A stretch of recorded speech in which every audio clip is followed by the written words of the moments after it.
والصلاة والسلام على رسوله الكريم وعلى آلہ وصحبہ اجمعین۔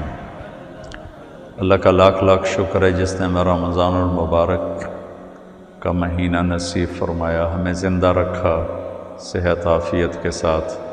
اللہ تعالی ہمیں اس کے استقبال کی توفیق عطا فرمائے۔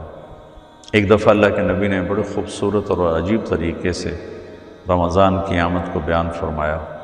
آپ ممبر پر تشریف لائے اور فرمایا ماذا یستقبلکم وماذا تستقبلون، وہ کیا آ رہا ہے اور تم کس کے سامنے جا رہے ہو؟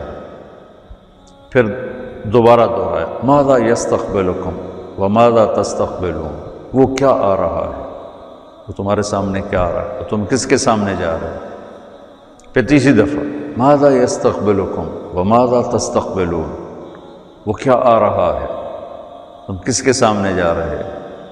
تو عمر رضی اللہ تعالیٰ عنہ کھڑے ہو کے یا رسول اللہ اوحی نزل، کیا کوئی وحی آ گئی؟ آپ نے فرمایا نہیں۔ کہا وہ دشمنی کا زمانہ تھا، جنگ کا، عدو حضر، کیا کسی دشمن نے حملہ کر دیا ہے؟ آپ نے فرمایا نہیں۔ تو یا رسول اللہ کیا ہے؟ تو آپ نے فرمایا کہ رمضان المبارک آ رہا ہے۔ اتنے خوبصورت انداز میں اس کو پیش کیا کہ رمضان اللہ کو پا لینے کا مہینہ ہے، گناہوں کی بخشش کا مہینہ ہے۔ رمضان کا مطلب بھی بڑا خوبصورت ہے، جل جانا۔ اور یہ 12 مہینے جو سال کے عربی ہیں اس میں یہ واحد مہینہ ہے جس کا نام اللہ تعالیٰ نے کائنات کے بنانے سے بھی پہلے طے فرما دیا تھا کہ محرم، صفر، ربیع الاول، ربیع الثانی، جمادی الاولیٰ، جمادی الثانی، اور رجب، شعبان اور شوال اور ذوالقعدہ اور ذوالحج، یہ 11 مہینے تو عربوں نے نام تجویز کیے۔ رمضان اس میں نے چھوڑ دیا تھا شعبان، رمضان، شوال۔ رمضان کا نام قرآن میں آتا ہے، شہر رمضان الذی انزل فیہ القرآن، اور قرآن اللہ نے کائنات کے بھی بنانے سے پہلے اس کی تلاوت فرمائی۔ اللہ تعالیٰ نے کائنات کے بنانے سے ایک روایت میں آتا ہے 1000 سال پہلے، ایک میں آتا ہے 2000 سال پہلے، بہرحال 1000-2000 سال تو کیا ہے، اللہ نے کائنات کے بنانے سے پہلے قرآن کی تلاوت کی۔ اس میں شہر رمضان اللہ نے اس وقت پڑھا ہوگا، تو ابھی زمین آسمان بھی نہیں بنے اور اس مہینے کا نام اللہ نے رمضان طے کر دیا تھا۔ روزے اور اس لفظ رمضان میں جو مناسبت ہے وہ بتانے لگا۔ رمضان کہتے ہیں جل جانا۔ صلاۃ الاوابین حین ترمض الفصال، ایک روایت میں آتا ہے کہ جب اونٹ کے تلوے جلنے لگیں، جلنے، ترمض، جب اونٹ کے تلوے جلنے لگیں، تو اس میں مناسبت یہ ہے کہ اللہ تبارک و تعالیٰ اپنے بندے کے سارے گناہوں کو اس مہینے میں جلاتا ہے۔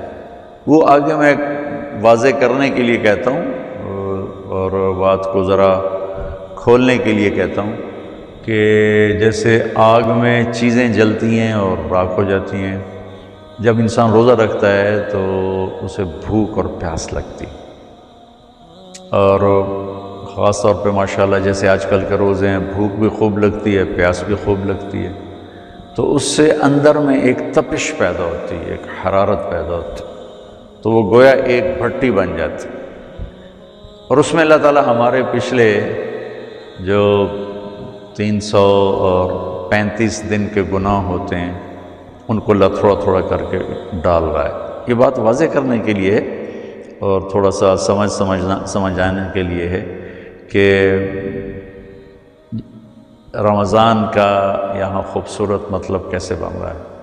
اس بھوک اور پیاس کی بھٹی میں اللہ ہمارے گناہ ڈالتا ہے، جلاتا ہے، ڈالتا ہے، جلاتا ہے، ڈالتا ہے، جلاتا ہے، یہاں تک کہ آخری روزے سارے پچھلے سال کے گناہوں کو جلا کے اللہ ختم فرما دیتا ہے۔ اس لیے اس کو رمضان کہتے ہیں۔ اور ایک خوبصورت بات یہ ہے کہ روزہ رمضان 29 کا ہو یا 30 کا، اللہ تعالیٰ کی بارگاہ میں ہمارا رمضان ہمیشہ 30 روزے لکھا جاتا ہے۔ کسی سال 30 کا ہوتا ہے، کسی سال 29 کا ہوتا ہے، تو اس ایک روزے کی کم ہونے کی وجہ سے اللہ ہمارا اجر کم نہیں فرماتے، ہمارے 29 روزے لکھتے ہیں اور 30 تراویح لکھتے ہیں، اور وہ 30ویں روزے کو رکھے بغیر اللہ تعالیٰ اس کی ہمیں فضیلت عطا فرماتے ہیں۔ تو لفظ رمضان کی خوبصورتی تو آپ کے سامنے آئی ہوگی کہ اس میں اللہ تعالیٰ روزہ رکھنے والوں کے گناہوں کو جلا کے ختم فرماتا ہے، اور آخری رات پھر اللہ تعالیٰ فرماتے ہیں کہ میرے بندو جنہوں نے روزہ رکھا، فرشتوں سے اللہ تعالیٰ بندے نے فرشتوں سے کیا جزا ہے جو اپنے مالک کا کام پورا کر دے، اس مزدور کو کیا ملنا چاہیے؟ تو فرشتے کہتے ہیں اس کو اس کی مزدوری ملنی چاہیے۔ تو اللہ تعالیٰ فرماتے ہیں تو پھر میرے بندے اور بندیوں نے دن میں روزہ رکھا، رات کو تراویح پڑھی، اس کے بدلے میں نے ان کے پچھلے سارے گناہ معاف فرما دیے۔ اس خوشی میں پھر ہم 2 نفل پڑھتے ہیں عید کے، جو خوشی کا دن ہے کہ اللہ نے ہمیں معاف فرما دیا اور اللہ ہم سے راضی ہو گیا۔ اور اس میں بھی اللہ تعالیٰ فرماتے ہیں جاؤ مانگو، جو مانگو گے اللہ تعالیٰ کی طرف سے تمہیں دیا جائے گا۔ تو رمضان کی آمد کے حوالے سے ایک ضروری بات کرنا چاہتا ہوں۔ آپ نے دیکھا ہوگا ہمارے ماحول میں جب لوگ حج پر جاتے ہیں تو معافی تلافی شروع کر دیتے، بھائی معاف کر دے جی جناب، اب میں آ گیا جی توڑے بوئے تھے میں حج تے جا رہے ہیں تو میں بڑی زیادتی کیتی ہے، مینوں معاف کر دیو، میں توڑا کو حق دیونا میں آ کے دے دیواں گا، مینوں معاف کر دیو۔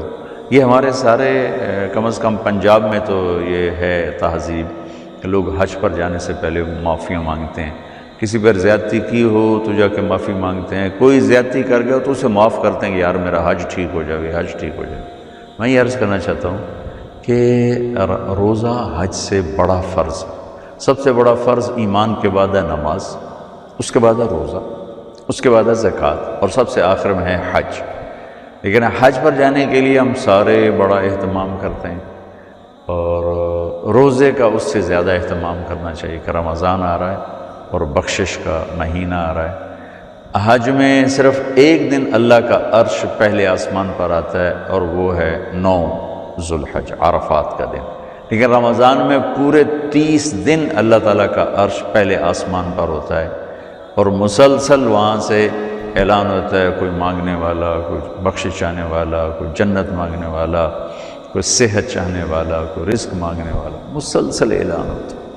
اور ایک فرشتہ کہتا ہے بھلائی کرنے والے آگے بڑھ، مبارک ہو، اور اے برائی کرنے والے اب بس کر اور توبہ کر، دونوں کے لیے اعلان ہو رہا ہوتا ہے۔ تو میں یہ چاہوں گا کہ ہم ابھی ماشاءاللہ آج ابھی 4تھا روزہ یہ ہے، زیادہ نہیں وقت آگے گیا، تو ہم رمضان کی تیاری یہاں سے شروع کریں کہ اپنے دل کو سب سے صاف کر دیں اور سب سے معافی مانگیں، سب کو معاف کریں، سب سے معافی مانگیں، اور رمضان کی ابتدائی ایسے کریں کہ بھائی آپ معاف کر دیں، میرے روزے آ گئے ہیں۔ چونکہ روزے کے بارے میں اللہ کے نبی نے فرمایا کہ اگر کوئی تمہیں روزہ کی حالت میں گالی بھی دے تو اسے کہہ دو میرے بھائی میرا روزہ ہے، میں آپ کو جواب نہیں دے سکتا۔ تو روزے کا ایک عجب جو بیان کیا گیا ہے فائدہ، تمام نیک اعمال کی جزا کو جنت کی شکل میں بیان کیا ہے حدیث نے، قرآن نے۔ صرف روزہ ایسی چیز ہے جس کو اللہ کے نبی نے فرمایا کہ اللہ تعالیٰ فرماتے ہیں کہ روزہ میرے لیے ہے اور روزے کا بدلہ اللہ خود ہے، اللہ مل جاتا ہے، اور اللہ مل جائے تو سب کچھ مل گیا۔ تو میں تمام سننے والوں سے عرض کروں گا کہ اس دل کو سب سے صاف کر دو۔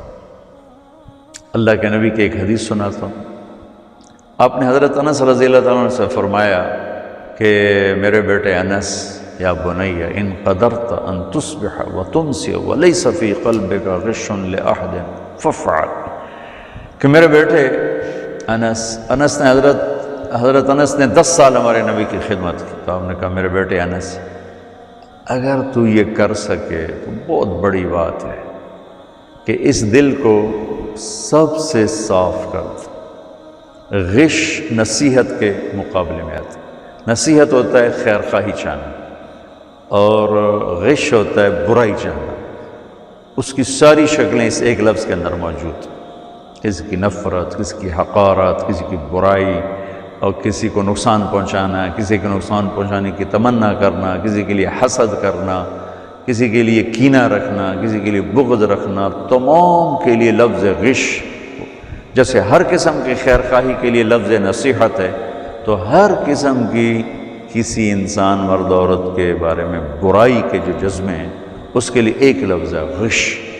تو میرے اللہ کے نبی نے فرمایا کہ میرے بیٹے انس ایسا کرنا، لے احد، صرف مسلمان نہیں کہا کہ تو مسلمانوں سے دل کو صاف کر، تمام دنیا کے مسلم، غیر مسلم، ہندو، سکھ، عیسائی، دہریے، وہ جانے اور ان کا اللہ جانے، میرا ان سے معاملہ یہ کہ میں اپنا دل ان سے صاف رکھوں، میرے دل میں کسی کو نقصان پہنچانے کا جذبہ نہ ہو، کسی کے لیے میرے دل میں بغض نہ ہو، نفرت نہ ہو، کینہ نہ ہو۔ بغض ہوتا ہے نفرت، اور کینہ ہوتا ہے نفرت کے ساتھ نقصان پہنچانا۔ تو میں آپ سب سے عرض کروں گا اس دل کو صاف کرنا، اور ایک عرض کروں گا کہ اس بھوک اور پیاس سے ڈر کے روزہ نہ چھوڑیں، یہ میرے رب کی طرف سے بہت خوبصورت تحفہ ہے۔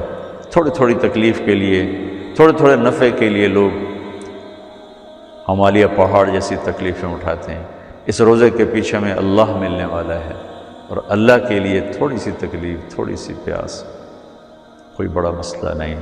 اللہ کے نبی کی اولاد حضرت حسین رضی اللہ تعالیٰ عنہ کا قافلہ 72 آپ کے جان نثار تھے، اور 18 اہل البیت آل الرسول کے نوجوان تھے جو شہید ہوئے، باقی بچے بچیاں اور بھی تھے، جو شہید ہوئے وہ 18 تھے۔ ان سب نے 3 دن کی پیاس برداشت کرتے ہوئے اللہ کے بارگاہ میں اپنی جان کا نذرانہ پیش کیا۔ کائنات کی پاکیزہ ترین ہستیاں جن کے لیے لفظ پاکیزہ بھی چھوٹا ہو جاتا، اور میرا وہ ہمارے پنجابی کہتا میرا روں روں قربان، میرا لوں لوں قربان۔ تو ہمارا تو ایک ایک سانس ان ہستیوں پہ قربان جنہوں نے اللہ کو راضی کرنے کے لیے 72 گھنٹے کی پیاس برداشت کی، اور پیاسے ہی اللہ کے پاس چلے، معصوم بچوں سے لے کر جوانوں تک سب پیاسے چلے گئے۔ ہماری پیاس تو 16 گھنٹے، صرف 16 گھنٹے، اور اس میں بھی زیادہ لگے تو نہا لو، کام تھوڑا کر لو، اپنے نوکروں کو مشقت کے کام ہٹا دو، ان سے کام آدھے لے لو، ان سے کو بھی آپ روزہ رکھیں، اور سب کو ترغیب دیں۔ کوئی بیمار ہے تو چھوڑ سکتا ہے، بعد میں رکھ لیں، لیکن صرف بھوک اور پیاس سے ڈر کے روزہ چھوڑنا بہت بڑا گھاٹے کا سودا ہے۔ خود بھی اپنا کام گھٹا لیں اور اپنے نوکروں سے بھی کام تھوڑا لیں تاکہ ان کو روزہ پورا کرنے میں کوئی تکلیف نہ ہو، دقت نہ ہو۔ تو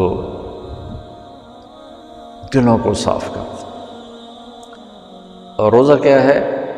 صرف منہ بند کرنا نہیں ہے، سر سے لے کر پاؤں تک روزہ۔ ایک ہوتا صوم، صوم کا مطلب ہے منہ بند کرنا، ایک ہوتا سیام، سیام جو کتب علیکم الصیام، سر سے لے کر پاؤں تک سارا وجود روزہ رکھے، یہ سب سے اعلیٰ ترین چیز۔ ہمارے دیس میں دل بغض سے بھرے پڑے، ماتھے پہ محراب ہوتا ہے، دل بغض سے بھرا ہوتا، داڑھی ہو داڑھی نہ ہو، نمازی ہو بے نمازی ہو، روزہ رکھے روزہ نہ رکھے، حلال کمائے سود کھائے، لیکن یہ کمی پوری طرح سارے ملک کو اپنی لپیٹ میں لے چکی ہے کہ ہمارے دل بغض سے، نفرت سے بھرے پڑے۔ اللہ کے واسطے صاف کرو، معاف کرو۔ مر جانے والے کے کیا جھگڑے، کیا لڑائیاں، جب چارپائیاں اٹھتی ہیں تو حقیقت کھل کے سامنے آ جاتی ہے کہ یہ کیا دھوکے کا گھر، اور یہ مچھر کا پر، اور یہ مکڑی کا جالا، اس میں آیا کیا، اس میں نال اے کیتا ہے، اس میں نال اے گل کیتی، اس میں نال اے گل کیتی، اس میں شادی تے نہیں سدیا، اس میں فلانی یاد نہیں سجیا، اس میں ووٹ نہیں دیتا، یہ ان میں رشتہ نہیں دیتا، اس نے مجھے بیٹی کے رشتے پہ بلایا نہیں، منگنی پہ بلایا نہیں، مجھ سے رائے نہیں لی۔ یہ چھوٹی چھوٹی باتیں ہیں، 90%، 10% کچھ جینوئن چیزیں ہیں، لیکن وہ بھی معاف کرنے کی ہیں۔ آنکھ بند ہونے والے سے پوچھو کہ زندگی کسے کہتے ہیں، اور لڑائی جھگڑا کیا ہوتا ہے، اور صلح صفائی کیا ہوتی ہے۔ میں آپ سب سے عرض کروں گا کہ آئیے ہم رمضان کا استقبال کریں، معاف کر کے، دلوں کو دھو کر، دلوں کو صاف کر کے، اور اپنی کمائیوں میں حلال داخل کر کے، کہ حرام کے لقمے سے بچیں، حلال کمائیں، حلال کھائیں تو ہمارا روزہ خوبصورت بنے گا، عالیشان بنے گا۔